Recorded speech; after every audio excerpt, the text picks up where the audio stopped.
everyone, and welcome to the debut of Women in the Making, a show that exemplifies women to shape their own destinies. Today, as we ignite this passion project, let's remind us of the power within us by a quote that encapsulates the essence of today's episode. Eleanor Roosevelt once said, "The future belongs to those who believe in the power of their dreams." I'm your host, Nia, and today we embark on an exhilarating quest to discover profound stories of resilience, ambition, and unyielding determination. We have the incredible Rekha Prabhakar today. Her journey is nothing short of remarkable. She has excelled in modeling, acting, or being an entrepreneur alongside raising two beautiful children. So please help me welcome and learn a little more, dive deep into the shattered stereotypes and how she caved into her own journey. Rekha, welcome. Thank you so much, Nia. It's my pleasure to be here, and all the credit goes to you to create this show and to be here. So grateful to you. Thank you so much for inviting me. Rekha, let's dive deep into your childhood, the struggles. You lost your dad at a very young age, and how you fought against bullying. Well, this is deepest pain of my life, that I lost my dad when I was 11. I was a queen, I was a princess just for my dad. Let me precisely say that. Nia, this is the most painful thing to share when your own people, your uncle, real uncle, and I was told on the same day, very same day, अब देखते हैं तुझे कौन बचाएगा. Wow, let me tell the audience, I like to translate that. Her uncle, who used to live with them on the day her dad passed, he said, "Let's see who's gonna come save you." What did he exactly mean by that? What he meant was, everyone in my family, we were in joint family, and apart from my dad, I was not being loved from anyone because I was pampered truly like a princess from my dad. Everyone was jealous in my family. Till my dad was there, I still remember no one could raise their voice against me, no matter what I'm doing. And I know he was always there, right? He will protect me. And I've seen him protecting me. So, what all he meant was that till now, we couldn't do anything against you what we want to. And the luxurious, basically, the luxurious life I used to live while my dad was alive, they were very, very jealous. And I think the day he was gone, that was the chance they had to attack on me. And as a child, a 11-year-old child, I just kept crying, and I was just missing my dad so much that day. Like really, I was saying in my heart, "Papa, ab kaun bachayega?" When he said the sentence, "कि अब देखते कि कौन बचाएगा," I really missed my dad. I'm emotional, but I am a fighter, a go-getter. That is in me from my dad, and of course, my God, the blessing and keep me going. I kept crying, I was emotional, but I never stopped. That's incredible. That was a teaching given by my dad that, Rekha, you are the best. Did you confront your mom about it? I did. And what did she say? I remember it was like I was almost 12-year-old, and this bullying at home from my cousins, my uncle, aunt, my grandmother kept going, and I was really sad and always crying. One of the day, I remember I went to mom because I couldn't tolerate it anymore, and I said, "Mama, why Chacha ji is always torturing me? Why he is after my life? Why? Mama, can you do something about it?" So I was always told, "Beta koi baat nahi. Tolerate it. Tolerate it because beta अब आपके पास आपके पापा नहीं है. तो ignore or tolerate it. We have no other option." And you also faced a lot of bullying in the house other than this. I did from my own cousins. So we were seven of us Wow. In one and house. in one house. I still remember having the clothes up to rupees 500, 600 rupees, that amount of uh, clothes I used to wear. And that was all my dad. He used to pamper me so much. And these other kids, they couldn't have that lifestyle. Nia, I would like to share, I started making money and I could afford the style and the things I wanted to. Yeah. I still remember they will puncture my bike Oh, before I go to wow. school. Wow. They will spill my hair oil in the sink Just because they were branded. just because they wanted to hurt me. Fighting with your own family, Yeah. Nia, is the biggest thing in the world. Absolutely. I agree. So You need the biggest support system comes from your household. yeah. So And you miss that. when it's like it was opposite. The biggest opposition of your personality is coming from your own house, from your own people. So when say people say family, I I always doubt, really, is it family? Family is who always supports you. Don't have to be related to them with your blood. Yeah. It comes within. And to be a family, one has to be a good human being, I True. think. True that. Yeah. Okay. So Rekha, you are a warrior in disguise. You hail from a background traditionally associated with conventional career paths. How did you break free from these boundaries? the first thing I learned is that society doesn't define our limits. We do. Absolutely. I remember that I always had big dreams. And I knew to chase your dreams, you got to work. I come from a very conservative family, as I mentioned before. They always wanted me to stay home, girl type, Be a housewife, I be a guess. housewife after I'm married and whatnot.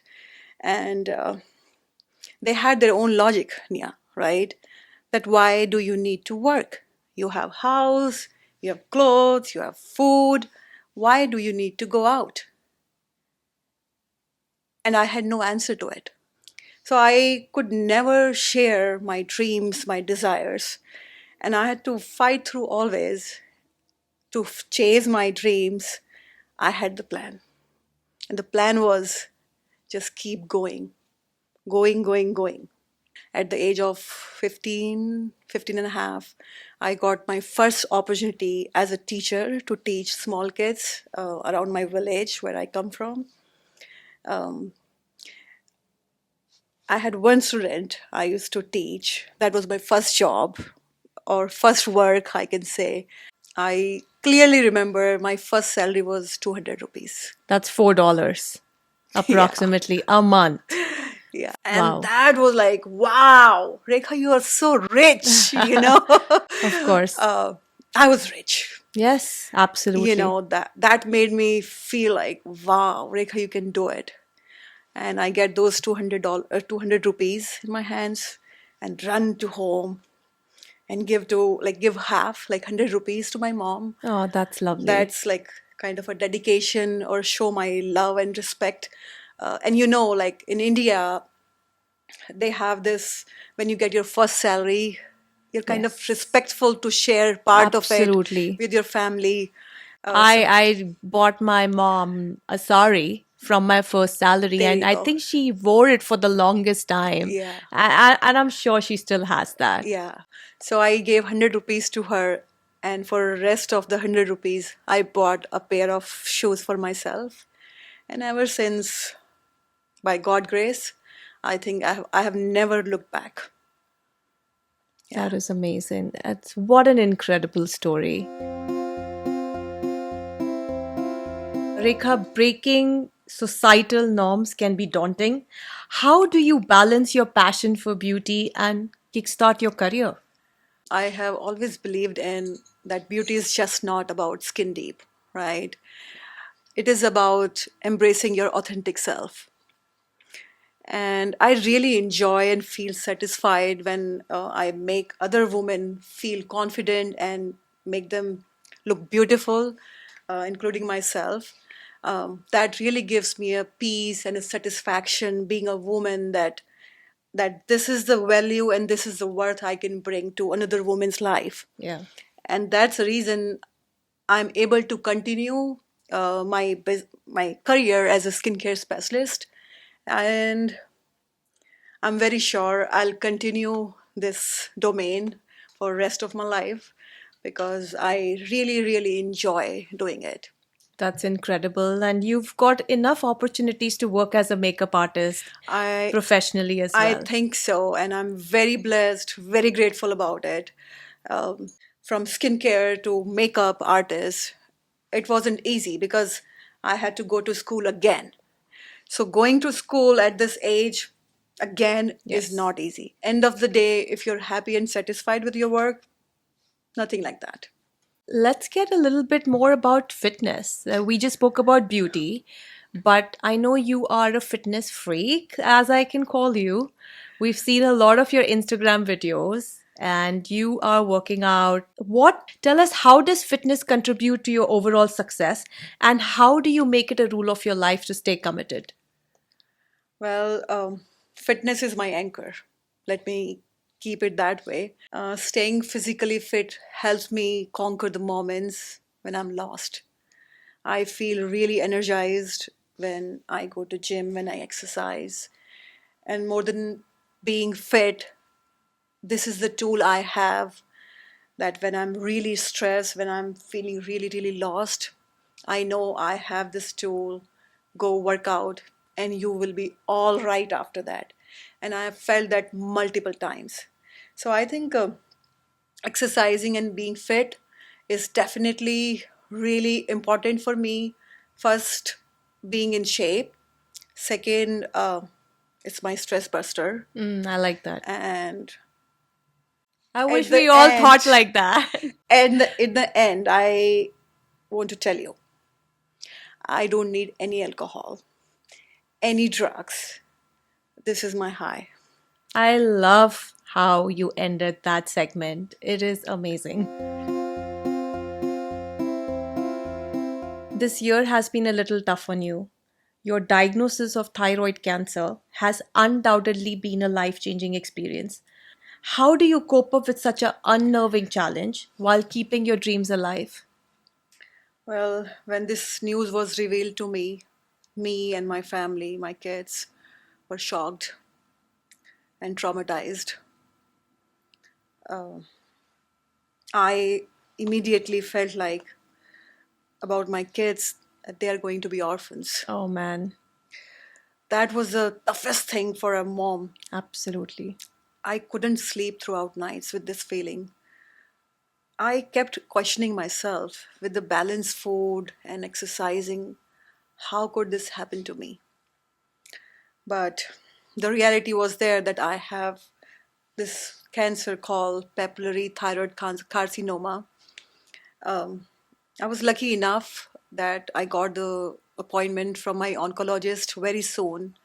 And for within 4 weeks, my surgery was scheduled. And I was told from my oncologist that there is a very good cure they have for this type of cancer. That was a relief for me. And then I decided no matter what, I'm not going to stop. Right after 4 weeks of my surgery, I started my exercising and keeping my food on balance. Just after 4 weeks, you started Yeah, working out. yeah, That is amazing. yeah. Through my journey, the lessons I have learned are very profound. That never take your life for granted.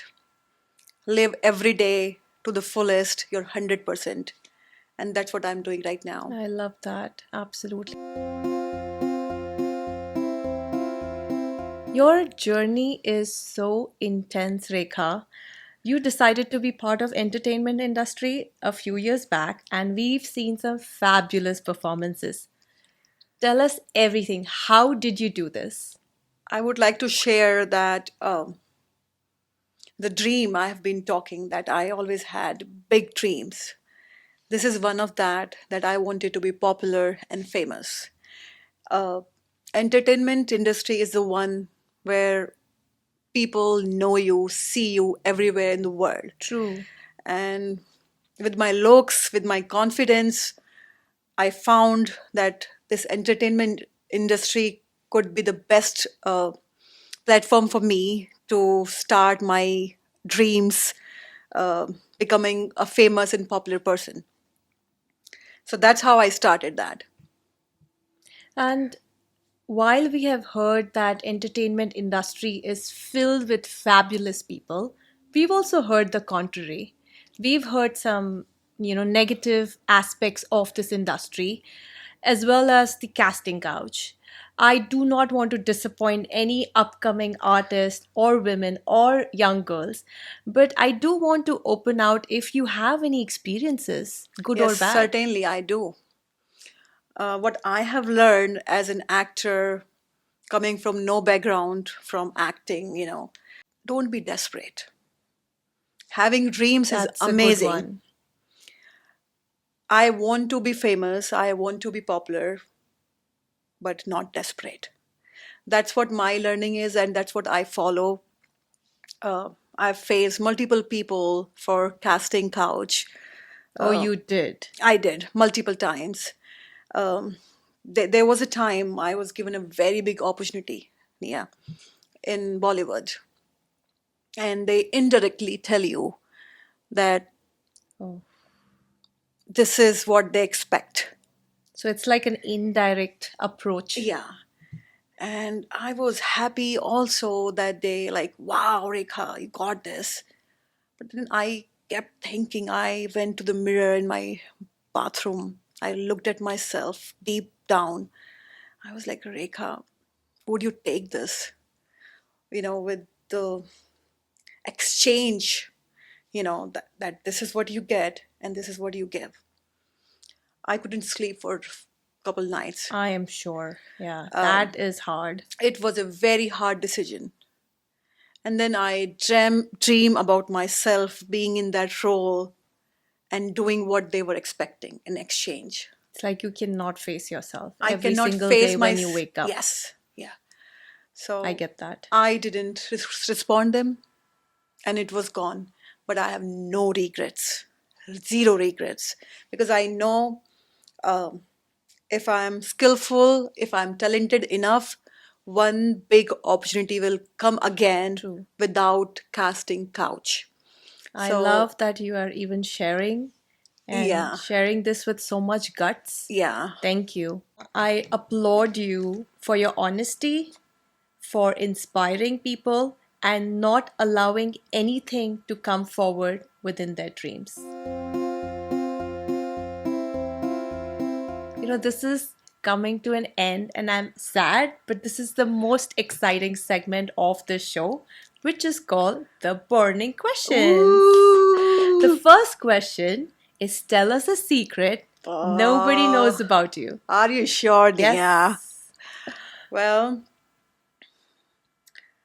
as we all know that I come from a very conventional family, I had this dream to join army. Really? Yes, Army. yes, That is completely contrast to what you have been telling us. yeah.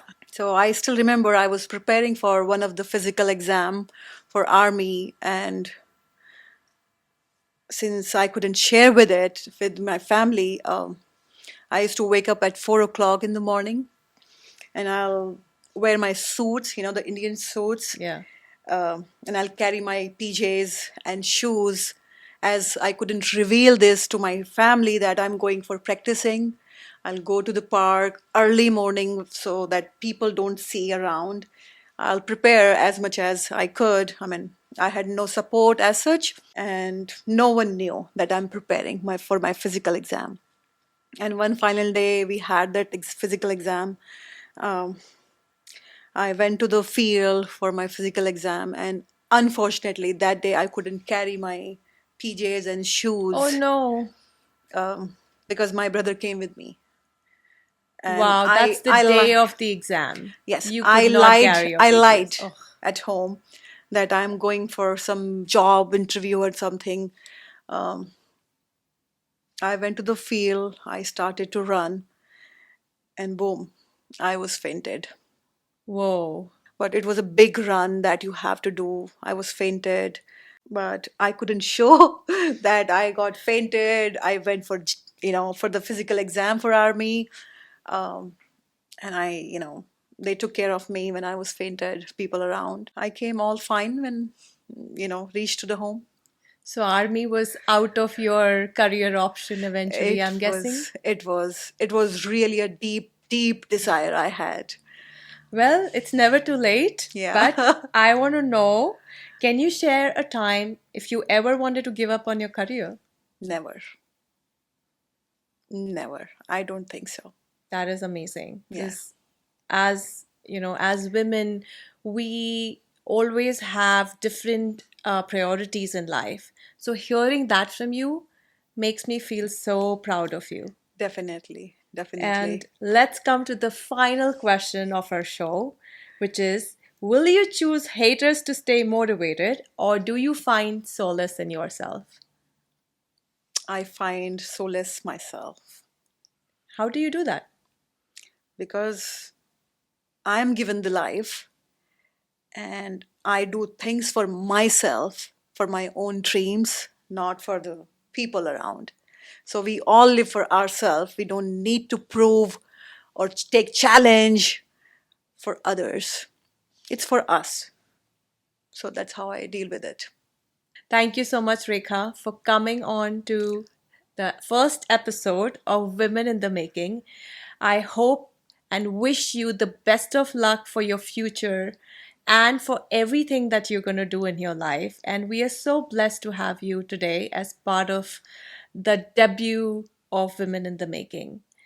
Thank you Well, again. I want to thanks to you as well, Nia. You are doing a wonderful job, and we are very, very proud of you to have this show in Seattle, in US, and inviting all powerful, strong women who are able to pass on their messages and Absolutely. experiences to other women to keep going, to live, to Yeah. enjoy.